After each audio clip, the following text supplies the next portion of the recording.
When I was talking to people, he said it was 33 people on the last part of the auction. So you guys came at the end with $69 million. How you guys made the decision to want to buy people's everydays on the Christie's auction. Everybody says we both bought it. The money is Metakovan's. How do you look at money yourself? If you're an asset owner, everything is going up and you think that you're becoming richer, but it means that we've been inflating everything around us. But in this world today, if you don't make $2,000 a month, you are homeless. That's a huge problem. Pretty intense on what you just said right there. I was so afraid because I knew that it's a tax trap. Because once I move into it, it becomes very hard for me to take me off because they want information of all my assets now. In Singapore, I don't even have to say what assets I hold.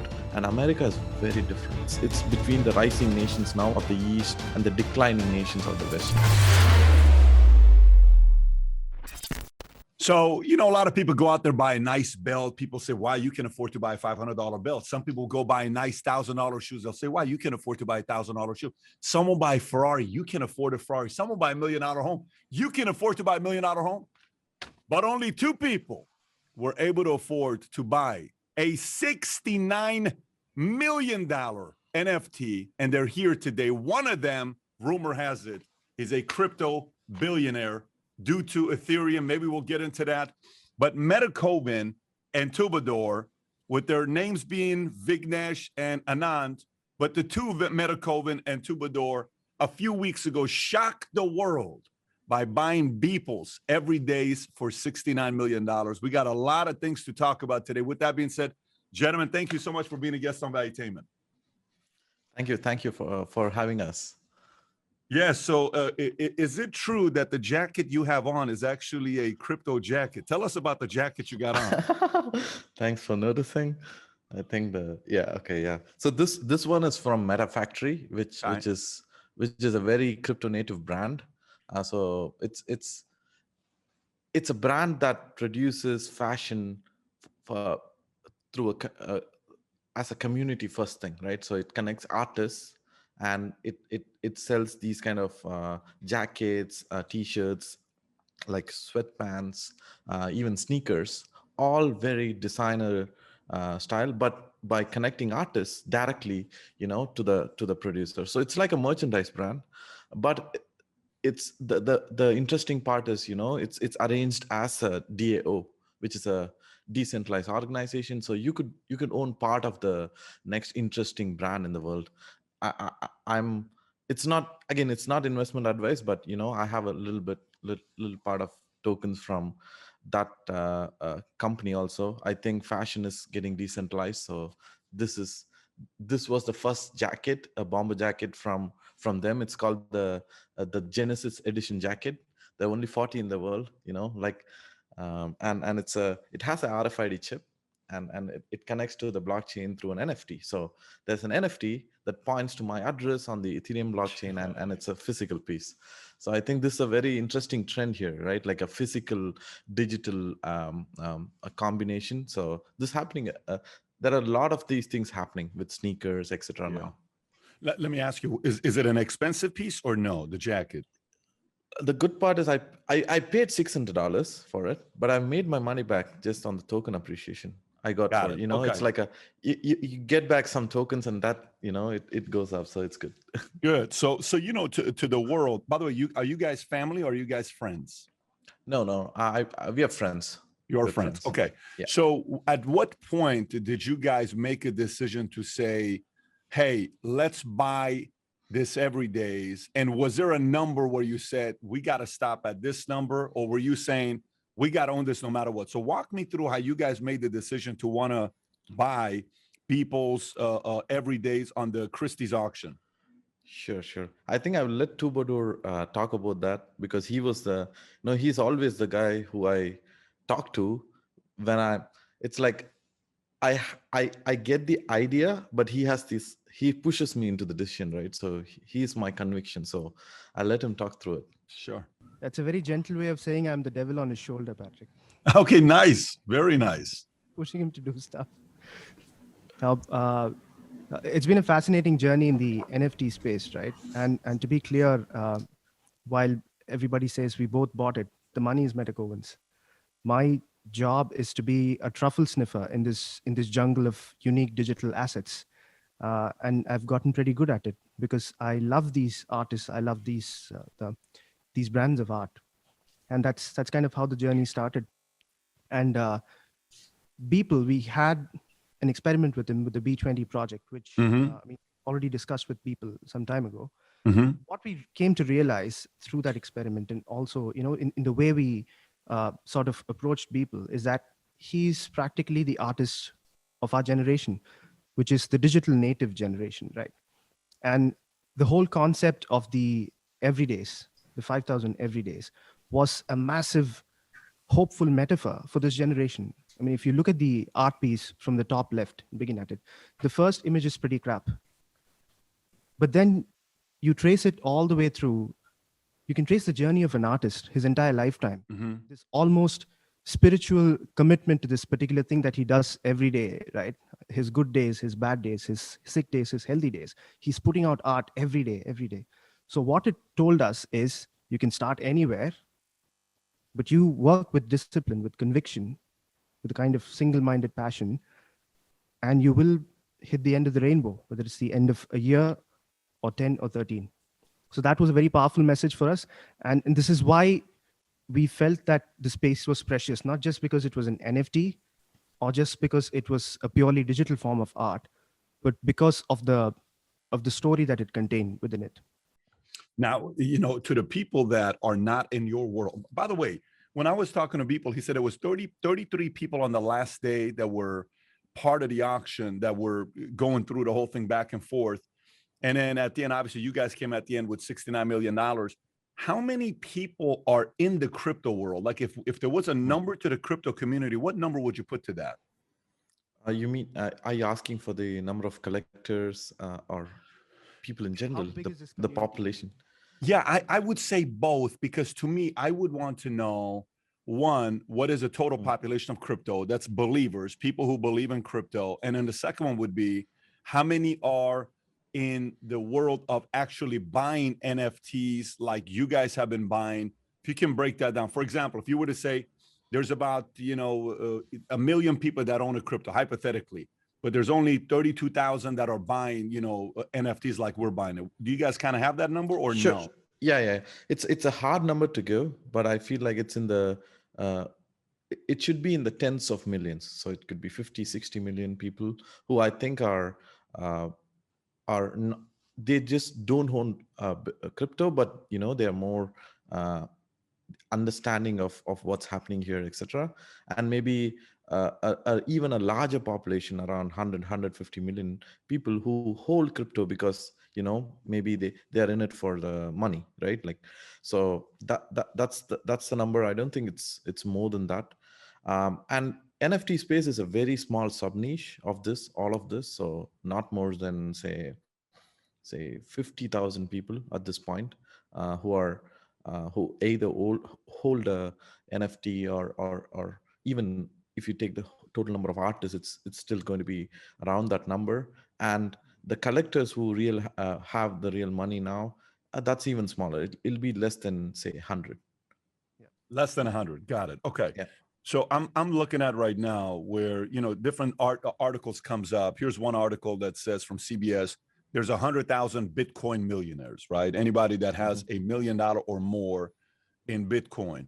Do we at this point know how many crypto billionaires are out there or no? So it's a very hard, it's hard to calculate that one because of the pseudonymity, right? Like you're only seeing addresses on the blockchain, and all of that is also an estimate where you take the rich list. You just go through the blockchain and see who has the maximum number of bitcoins, and you estimate that each of these addresses is a different person, and then you're like, yeah, maybe these are the number of millionaires or billionaires. So right now, I don't think that there's over maybe less than 50 billionaires probably. But the point is, we don't know, right? Like, we have no idea. It could be different wallets. They could have split their wallets. It could be in more than one blockchain, the assets. But I think it'll be much larger in the next couple of years as we are going through this boom again. And I had this blog post or a tweet from Balaji Srinivasan, who's a very important person in our industry. He was going for 2,000 as the number of billionaires when Bitcoin would hit $1 million, right? Say that one more time. 2,000 so billionaires? there'll be 2,000 billionaires when Bitcoin hits $1 million. Oh, wow. I just understand what you, okay. So when Bitcoin hits $1 million, there's going to be 2,000 billionaires, which means the world currently has, as of 2018, it was 2,200 billionaires. That means 50% of all billionaires in the world are going to be crypto billionaires. Now we are talking. Yes. Yeah. Now we're talking. Okay. So that means if it goes the way it does, any of the 50 current billionaires who hang on to what they have, whether it's Ethereum or let's just say Bitcoin, the current billionaires, that means there's going to be a few worth 100, and potentially one could even pass up some of the current richest people in the world that we have. Is that an accurate assumption? In the next decade, I think Satoshi, who's never going to touch his Bitcoin, is going to be one of the pseudonymous billionaires, right? Like, and probably the richest person in the world. It'll be hard to beat him, and he's not going to touch his Bitcoin. I suppose we don't even know whether he's still around, but he has a very important account, and there'll be a lot more people who these people are ideologically bought into this movement. So in a way, I don't know if they're going to sell out and move into another asset too. So they're going to stay, right? So, and yeah, it's going to be very interesting the next decade. By the way, do you guys at this point have an assumption who Satoshi is, or no? You're not really clear who it is? Nope. Okay. I really like this. Care. Yeah. Go ahead. I mean, the truth is we don't care who he is. That's the beauty of it. I mean, the origin story is a bit of a legend, isn't it? And in a way, that's what gives Bitcoin the power that it has, because when it comes to programmability or composability, it's not the most smart cryptocurrency there is. But it's not the most smart cryptocurrency there is. It's not. Yeah. Tell me why. Programmable. It's very simple. It's like basic. It's like it's almost like a single-celled microorganism, but it is the first and is the most powerful because of that origin story. And that's kind of the biggest appeal, right? I mean, think of it this way: instead of calling it a cryptocurrency or a token or a coin, imagine this sort of the opening of a documentary. From the ashes of the financial ruin of 2008, emerged this new alternative, created pseudonymously, and then the creator disappears off into the sunset, never claiming credit or the upside from his creation. So that's the legend, and that's what gives it its power. So if tomorrow somebody like Twobadour, looking like me, lands up in this show and says, "I'm Satoshi," you don't care. Yeah, okay. Yeah, got it. No, the only reason is I think it's Craig Wright. I had Craig Wright on, and he claimed he was Satoshi, and I got to tell you, I cannot tell you how many hate emails I got from people around the world saying, "What are you talking about? This is not Satoshi." It was pretty interesting seeing that taking place. So let's go back to it. So you talked about that the moment Bitcoin hits $1 million, there's going to be 2,000 billionaires. We have currently 2,200 billionaires. So nearly 40 to 50% of billionaires say by whenever it hits $1 million, it's going to be from the crypto wealth. Now, but then you said something. You said there's an element of crypto investors don't sell. I saw a part where for a guy like you that's made your money, specifically in the crypto side, of course, we'll get into the Bitcoin ATMs and what you guys did with that. But you don't own any stocks. You don't own any cars. You don't own a house. I mean, are you literally 90% of your money is all in crypto? 99. Yeah, 99. 99% of all your money is in crypto. Yeah. Personally, yeah. So it's funny when you say that. You'll have a lot of people that will say, "Well, that's not proper diversification. Why are you not diversified?" But years ago, I think it was either Andrew Carnegie or J. Paul Getty that said, "Do not." The quote about put all your eggs in one basket. Just make sure nobody touches it. because that's how you make incredible wealth. You could lose it all if something happens to, but at the same time, you have the biggest upside. Why are you 99% all crypto? I'm a fan of Andrew Carnegie, Okay. right? And so I'm not an investor, right? Like I'm not the person who's doing something else in life and doing this on the side, right? So this is very different from my perspective and how I look at it. So I feel like the whole crypto is a startup. So if you take Bezos, for example, or Elon Musk, 90% of his wealth is in Tesla, right? So it's like saying I am part of this industry, and I think I have a piece of the pie, right?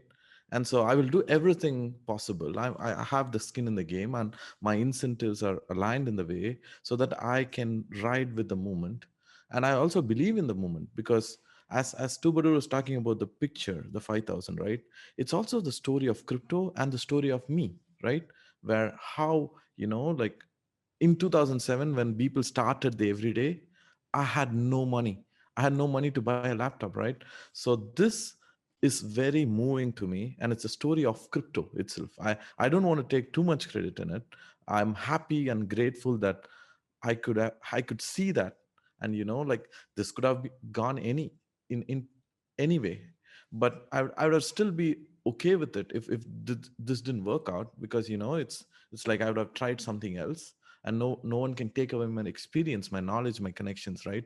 So the good part is I've stayed with it, and I believe that I'm still very active. I'm very young. I'm 32 now. Probably in a few years to come, I'll think about what diversification means to me, right? And think about like what physical means to me, because there's also the other aspect. Now you're talking to a very different person from a different side of the world, and there is a lot of other issues we go through as people, where the government is not the same as like the government of the US, or we don't get the same kind of property rights, right? So there are a lot of other things that go into my thinking of what investment means. And yeah, so all these things together, it'll take a long time to explore all of those elements, right? But it's not a recommendation I'm giving to everyone saying that, oh, put all your money into crypto, right? For me, it's okay, because I live in it, and I have the feeling. And whenever crypto goes up and down, people ask me, how do you feel? If I think about the price every day, I will have a heart attack every day, right? So I don't think about the price. I don't live in the graphs. I take a step back, and I'm quite peaceful.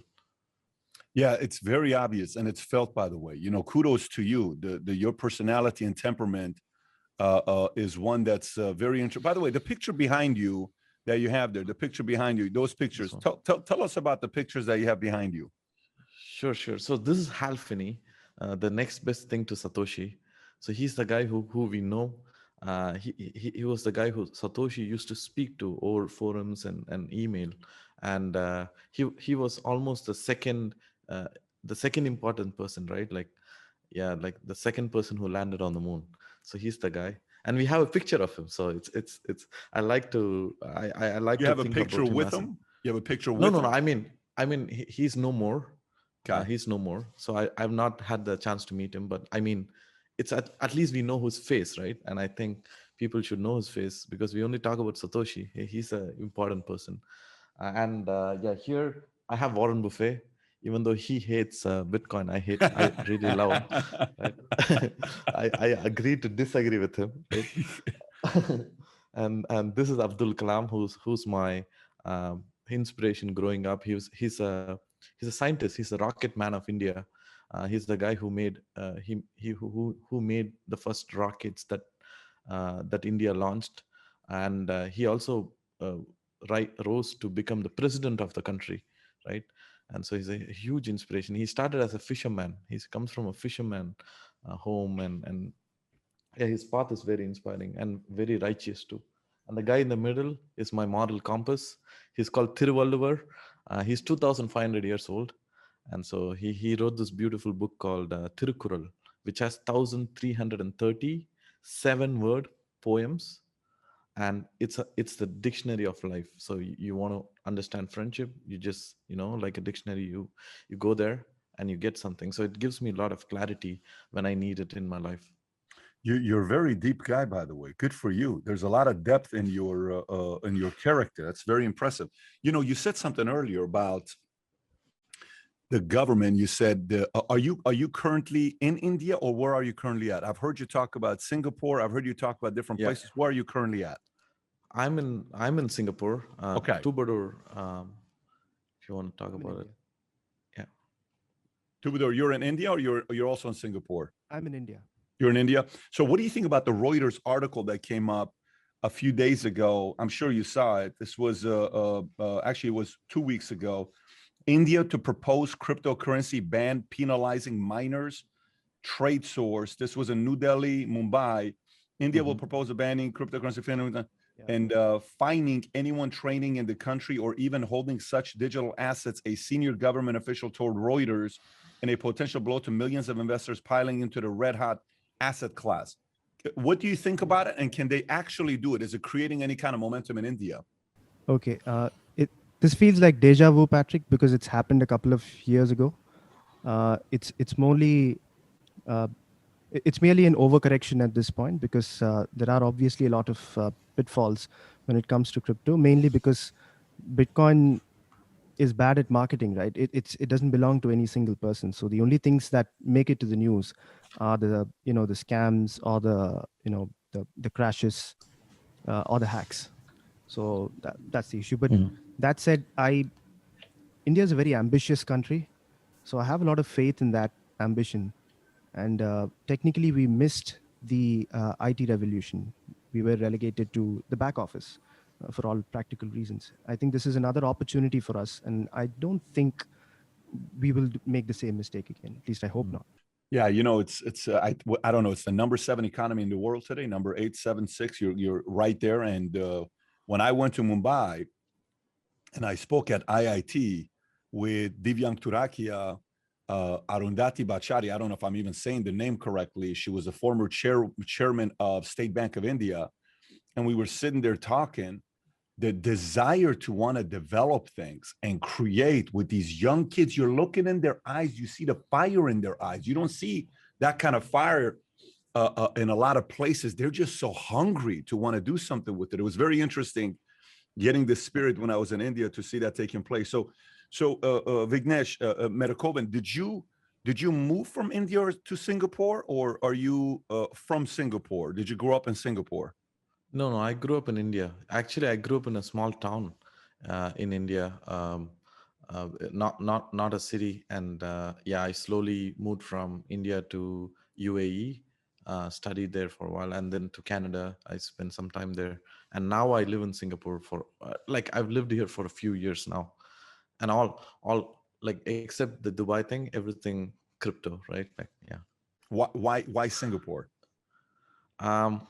Definitely because Singapore is one of the best countries to live in if you are in crypto right now, right? There are a few countries which are very positive and favorable and very open about it. So in terms of regulations, guidelines, and taxes also, there is also this, I don't know how there's this whole POS movement going on, which is like moving away from the mining, like the electricity intensive mining to just mining through your stake, right, to for the blockchain. So that movement, what has happened is you can be part of that and be a miner, and Singapore allows you to as an individual or in even a company, if it's not a business, you don't get taxed on those kind of gains, etc.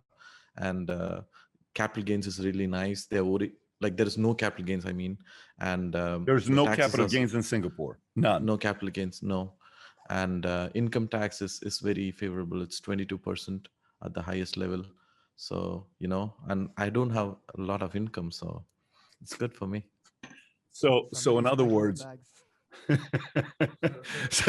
so in other words, are you you must be a very much of a pro-capitalism guy? Definitely. I'm very I'm not libertarian. I think I'm center, right? And very pro-capitalist. Yeah. Very cool. So we've covered a lot of different things, by the way. You know, it's the best part about you is when you're talking to folks and you see a lot of the interviews, just why'd you buy it? Why'd you buy it? Why'd you buy it? But then when you go deeper into your belief system, who you guys are, there's a lot of strong, you know, you guys are real true believers. So walk me through this idea of, you know, virtual real estate, virtual museum, virtual, like, are you seeing that? Because I know you guys have created some kind of a virtual museum. Why don't you start on that first, and then I'll ask my follow-up question to it. You have a virtual museum and some virtual real estate. Sure. So this whole journey of NFTs and the virtual world, I'm a huge fan of you know, this idea of the metaverse, right? In general, definitely, I come from that world of Snow Crash, you know, like Ready Player One, that kind of inspiration. I don't think the world needs to be that dystopian for you know, for Ready Player One to happen. But the interesting part is that like, instead of thinking about it as a um, you know, like a replacement of the physical world or something, it's a borderless world, right? Like a borderless world of expression where there is very little censorship, and and things are unconfiscatable, right? So from that angle of being, see, it's a new Berlin, it's a new street, right? So historically, artists were able to talk to people directly, and over time, different countries have very different perspective on it, right? Like, I would say, who owns the wall defines what kind of society you're living in. So if you go to, say, I don't know about the US, but I don't know who can paint on the wall, right? Maybe graffiti is illegal, right? Or graffiti is frowned upon, but not punishable. There are different kind of rules. And in India, the walls are owned by the politicians, right? Like, walls are painted everywhere, but only the politicians have control over them, right? So you'll see their names everywhere. So it's very interesting as an image. Maybe next time you're in India, you'll notice that. And if you go to Berlin, the walls are owned by the artist, right? So it's a very different environment, and I think it talks to the generation, and talks to a different set of people, right? And the younger generation um, are always looking for, you know, some kind of defiance, right? And this defiance, usually in the physical world, could become violent, and could create a lot of issues. But on the metaverse, what happens is, because of this free expression, it's all a graffiti world, right? It's a huge graffiti wall, and all these artists from across the world. It's not from there is no geographical limit here, right? So what happens is, a person from Japan might do a gallery, a person from India might do a gallery, a person from Italy might do a gallery, and there could be cross um, uh, pollination of all these ideas, and then you all meet there, right? And you look at this, look at what is happening around you, and it moves you, right? Like, it talks to you. So it's basically, we are just discovering art again, and that censorability is going away. And because it's also unconfiscatable, that means that, you know, spots in the metaverse, the virtual world, becomes like an address for the artist. So they could be thrown out of Twitter, thrown out of Facebook, right? But a spot in the virtual world, because it's owned by you through an NFT, NFTs need not be just art, it can represent the land title in the virtual world. So because you own it, no one can just take that away from you. And so you can give that as your address. A URL that points to the spot in the metaverse can be the address of an artist. So you know that you can find him, and you can let him talk to you through his work all the time by just visiting that URL again, right? So I think that's very powerful. Vignesh, let me ask you, how do you view money and currency? Like, what is money to you? Do you look at it like the way the average person looks at money, or do you look at it as like points scoring in a game? Like, it's just, you know, how do you look at money yourself? Actually, this is not a usual question, so I'm going to think on it a little bit. But what I would like to say is, I'm a huge fan of Olafur, the artist, and he had this climate change project. which happened in I think Norway or somewhere, where he took a glacier and then put it in front of the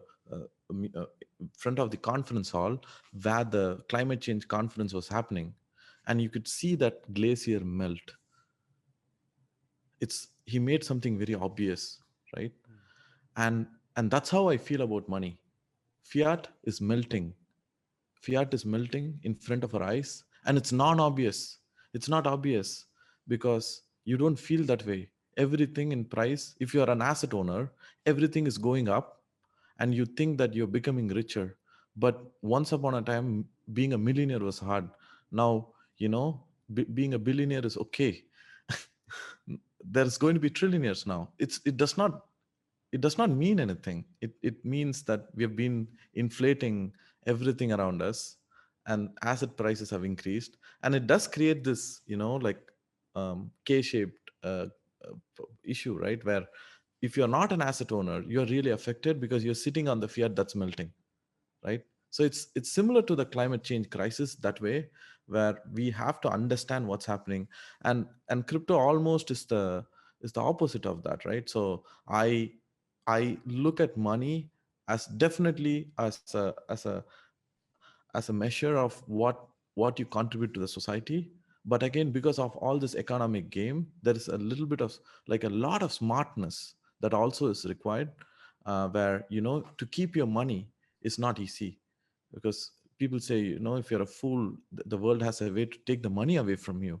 And I think economists do that to you. The government does that to you so that you don't remain lazy. And I don't think it's their um, it should not be their prerogative, right? What if I'm lazy? What if I want to be not very useful and just stay, right? Maybe I will not be a famous person, but I should still be able to live.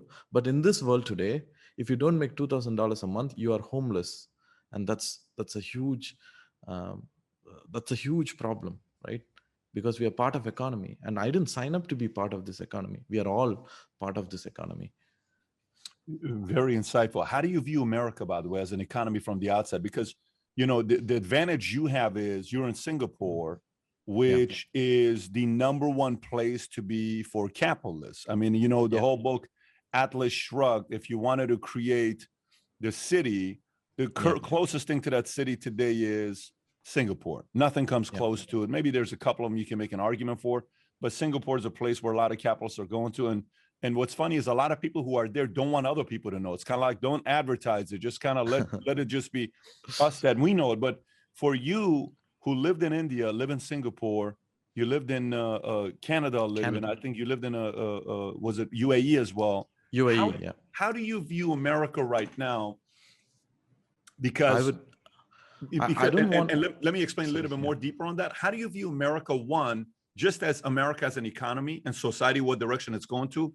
And how do you view it from the standpoint of, you got a Janet Yellen and some of these folks in politics who own the wall, the way you said, who owns the wall, who are wanting to dictate and put controls on Bitcoin. So two ways. One, how do you view it as a society in the future, and how they're managing and looking at crypto? Yeah. So I would like to say that, we divide the countries in the world into developed and developing, right? So developed, almost that word feels like it's complete, right? And developing means it's the present tense, right? Like something is happening. Yeah. But there is this continuous idea to everything. And I think America actually kind of missed it in a way. It's a name brand, right? America is definitely a name brand.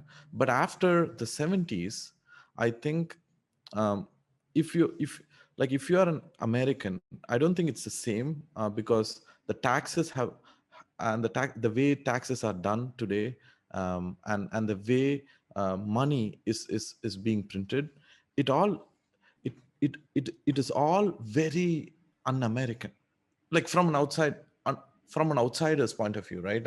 I don't want to criticize a specific government or another country in the world which I'm not part of, which I'm not very happy about doing also. But just looking at it, I was inspired by America. Every time someone talked to me about America, I was like, it used to, like there's used to be light bulbs in my head. And growing up from India, most of the people's dream is to go settle in America. Think about that, right? Like all these smart people, it's like we take the society, and the cream wants to go to America, right? So I feel sometimes bad about this, because I'm like, oh man, we have to be in India, then it'll make better sense for India. But all that momentum, I think, is now slowing down because of the way the system has kind of changed from being a capitalist system. Even though they don't like, I feel like they like America really hates the word communism, but there is this spectrum where it's moving towards it, right? Like all of these taxation and all of these handouts through and money printing, especially even during COVID, the kind of money printing that went into it. And from 2008, if you look at how much money has been printed, that's very un-American, if you ask me, right? And so if I'm today going to live in America or an American, I have to pay world taxes. So even if I move somewhere else, I have to pay taxes, right? And it's just it's just using the name brand to kind of, it's America like it's people for the nation, not nation for the people, right? So that's how I feel. And I think when I was making this decision of moving from Canada, like I was so afraid to even think about America. I didn't want to move into America at all, because I knew that it's a tax trap. Because once I move into it, it becomes very hard for me to take me off, because they want information of all my assets now. It's like crypto assets, they have to declare them. It's not cool. I'm very pro privacy. So in Singapore, I don't even have to say what assets I hold, right? Only if I have an income inside Singapore, I talk to the government. And America is very different. So I feel like it's moved away from like the day, and it's more of the rising nations, as Balaji again would put. It's between the rising nations now of the East, and the declining nations of the West is how I feel like today. So do you think the way they're going right now is sustainable or no? Definitely not sustainable. Definitely not sustainable, because something should happen to the fiat system. Like a lot of people talk about crypto as a bubble, right? But think about it. Crypto is not the bubble, it's the pin to the fiat system. So what's happening now is, if US keeps printing money, and another nation also equally prints money, how do you measure like inflation? You would just see all the assets going up and be like, oh yeah, assets are more important, so they went up in price. The psychology of people cannot be affected. But when you see crypto price going up, it's a mirror. It's a mirror to the system. And it's saying, whenever people talk about crypto and understand it enough, they go to the point where they say, oh, it has no intrinsic value. And I tell them, wait until you understand what fiat is, right? And the fiat system today is very different from the 1940s and 1930s. After the Bretton Woods, it's all very different, right? And people have not even gotten to understand that. A lot of people in the world still think it's backed by gold. It's not. It's not. And for the rich people, usually they're continuously moving their cash away into assets, right? And they continuously think about it. And people don't hold cash at all. But historically, maybe you would hold cash, a lot of cash, when it was maybe pegged to gold or something. Now it does not make sense.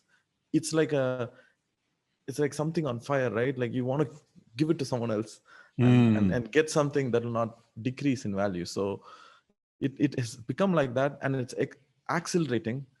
And once you go into that trap, the money printing trap from the government side, it's like, if you look at the mainstream media, when they talk positive about the handouts, right, like going on, what happens is it creates this sense of the government helping people, and anyone talking against it are wrong morally, right? But we are not talking about who, like everyone is very like I'm that's not the intention. The intention is this sustainable? Because we covering up a bigger problem for tomorrow, right? And fiat printing is such a uh, uh, I don't want to use the word diabolical, but it's something that's not obvious. It's something that's not very easily understandable by the end user and customer and citizen. So the government can keep doing it for a while, and one day maybe, they say like slower, and then suddenly fiat would be like that. We could, like America could go into hyperinflation, but the trust of the country is still there. So it might take years for that to happen. What is the next America right now? Meaning, America is really an idea. If you think about it, it's nothing more than an idea. You got a bunch of land and resources, but the reality of it is, it's a set of ideas written on a constitution and paper, and then the world started showing up. Immigrants like myself. I'm not from here. I'm from Iran. So I showed up here and I said, okay, great. I like these set of ideas. Let me build my family around these set of ideas. In the crypto world and the community that you're a part of, what do you guys see as the next America, if such a thing even exists? Do you look at Singapore, or is there other places you look at? Like you almost described what Bitcoin is, right? Yeah. Because it's an idea, as you said. I have immigrated into crypto.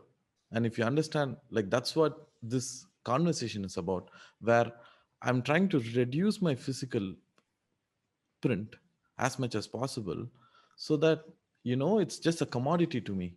The country, the system, everything just becomes a commodity to me. And I will go to the country which best serves my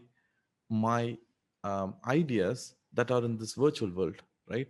And the new America, if you ask me, is crypto, because it allowed an immigrant, to be part of it. It does not say no to anyone. It is a free. It has open borders, right? And you can go from zero to becoming really successful in a lot of ways. It's not like my story is not done, right? Like it's not like people should not think about my story and think, oh yeah, he was lucky. Maybe I was, but you can do it today is what is more important. You can start today, and in 10 years you could also be that, is what I'm trying to say. And people are very welcoming, right? Like now, why are we inviting artists to be part of this moment?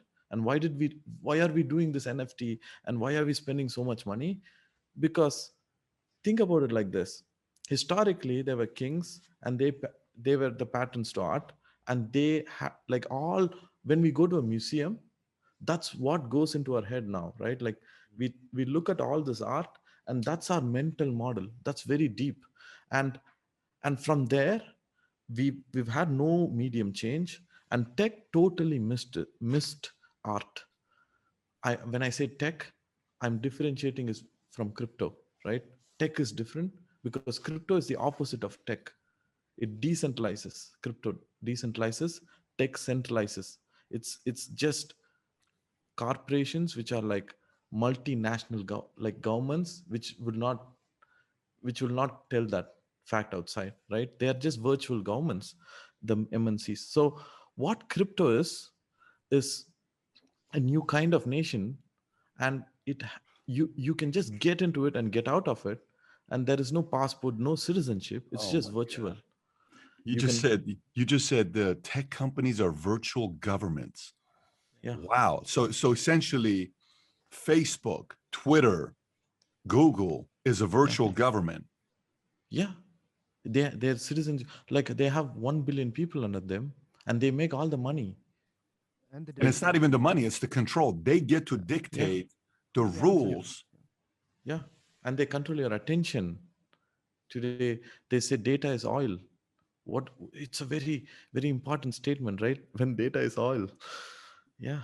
And crypto is the opposite of that. And so when art becomes part of crypto, what we are doing here is deeper, because we are taking this movement as a patronage movement. So like when artists come into this movement, it's going to be a visual. We are going to have this visual language, right? It's going to impact the world visually. It might be the physical world too, but I'm more excited about the metaverse in that way, because I want to create, not me, I want to be part of this creation. I'll be one of those people, but I think there'll be hundreds of collectors who create this um, visual metaverse, where a 14-year-old would arrive from say Iran, or say from Japan, and would get inspired and become part of that community, right? Because where can you go today if you're from Iran? You know about Iran, right? Definitely. And I get very emotional. I have friends from Iran too, and sometimes I cannot even send them money.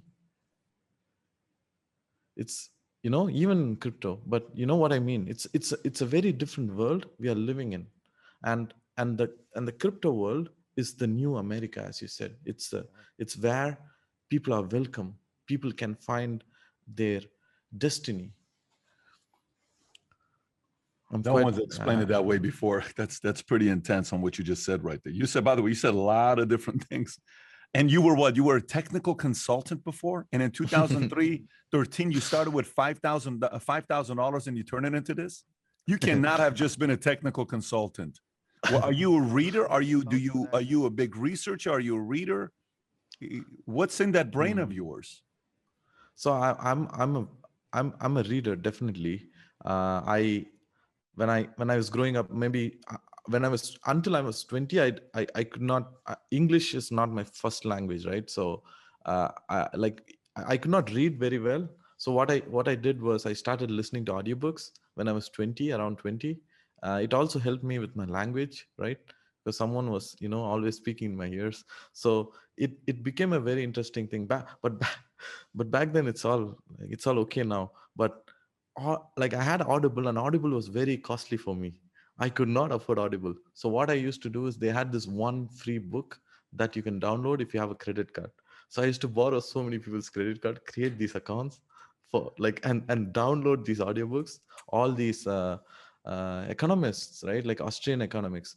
So I had no idea. Like I'm an engineer by undergrad, but economics and especially Ludwig von Mises and Hayek.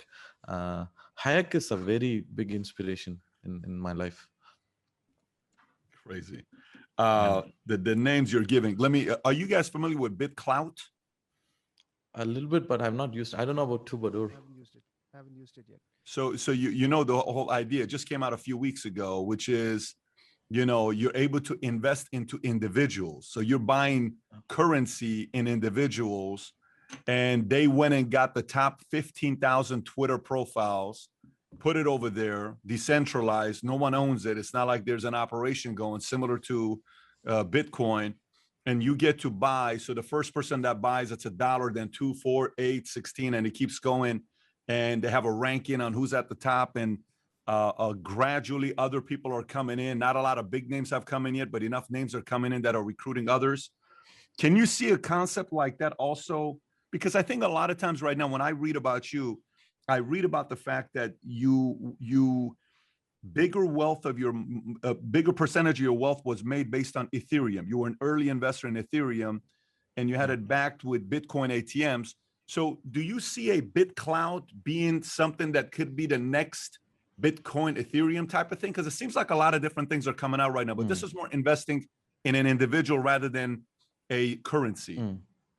I think there'll be many forms to it. And I've not researched too much into BitClout. So I've just, as I've heard it from here and there.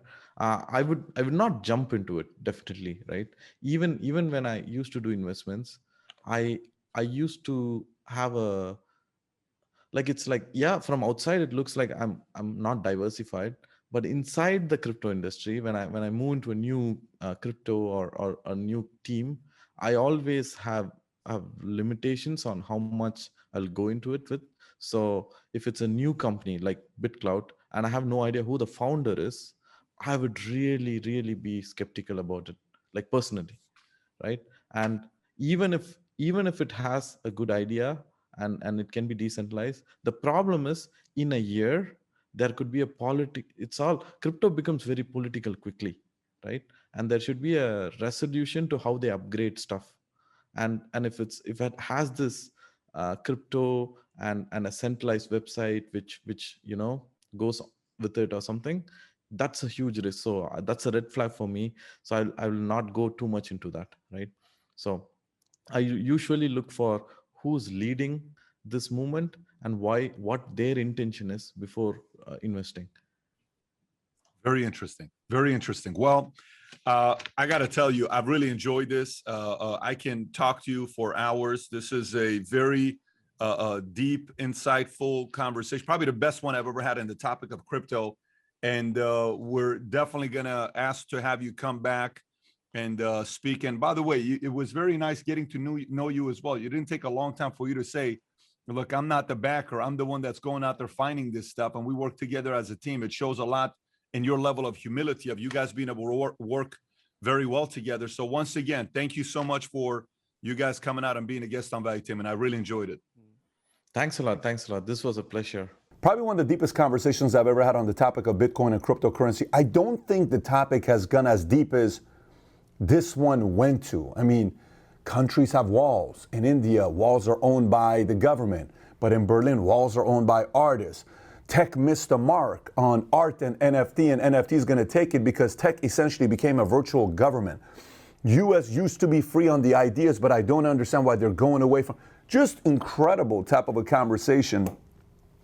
If you enjoyed this video, there's two other videos that you may enjoy. One of them is the original sit-down I did with Beeple, who's the artist that sold the NFT to Metakovan for $69 million. If you've never seen this, click over here.